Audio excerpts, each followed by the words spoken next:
আরজি করের প্রাক্তন deputy super Akter Ali গতকাল কোর্টে আত্মসমর্পণ করতে যান। আইনজীবীর অনুপস্থিতিতে আত্মসমর্পণ করতে পারেননি। আজ সিবিআই যায় গ্রেফতার করতে। আক্তার আলী বাড়িতে পৌঁছয় সিবিআই। আর তারপর কি হয় বিস্তারিত জানবো। অমিত প্রতিনিধি আমাদের সঙ্গে রয়েছেন। অমিত, শুক্রবারই আলিপুরে বিশেষ সিবিআই আদালতের তরফে আক্তার আলী, যিনি ডেপুটি সুপার ছিলেন আরজি কর মেডিকেল কলেজে, তার বিরুদ্ধে জামিন অযোগ্য গ্রেপ্তারি পরোয়ানা জারি করা হয়। সেই গ্রেপ্তারি পরোয়ানা এক্সিকিউট করা বা কার্যকর করার উদ্দেশ্য নিয়ে সিবিআই আধিকারিকরা হাওড়ার দুটো ঠিকানায় পৌঁছে গিয়েছিলেন বলে সূত্রের দাবি, কিন্তু সেখানে গিয়ে আক্তার আলীকে পাওয়া যায়নি। অর্থাৎ গ্রেপ্তার করতে গিয়ে কার্যত খালি হাতে ফিরতে হচ্ছে সিবিআই আধিকারিকদের, এমনটাই সূত্রের খবর। সেক্ষেত্রে শুক্রবারই বিশেষ সিবিআই আদালত আক্তার আলীকে গ্রেপ্তার করার জন্য সিবিআইকে নির্দেশ দিয়েছিল এবং একই সঙ্গে নন বেলেবল অ্যারেস্ট ওয়ারেন্ট ইস্যু করা হয়।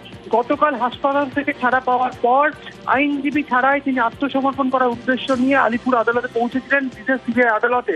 কিন্তু সেখানে তার আইনজীবী ছিলেন না, এমনকি তার আইনজীবী না থাকার কারণে তিনি আদালতের কাছে তিনি আত্মসমর্পণ করতে চান এই মর্মে আবেদনও তিনি করতে পারেননি।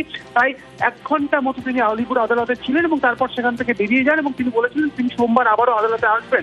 এরপরই সিবিআই তরফে তৎপরতা দেখা যায়, এমনটা সূত্রের খবর। সেক্ষেত্রে সিবিআই আধিকারিকরা হাওড়ার যে দুটো ঠিকানা রয়েছে আক্তার আলী, সে দুটো ঠিকানায় পৌঁছে গিয়েছিল এমনটাই জানা যাচ্ছে। এবং সেখানে গিয়ে কার্যত আক্তার আলীকে পাওয়া যায়নি। তার আত্মীয়রা জানিয়েছেন আক্তার আলী বাড়িতে নেই।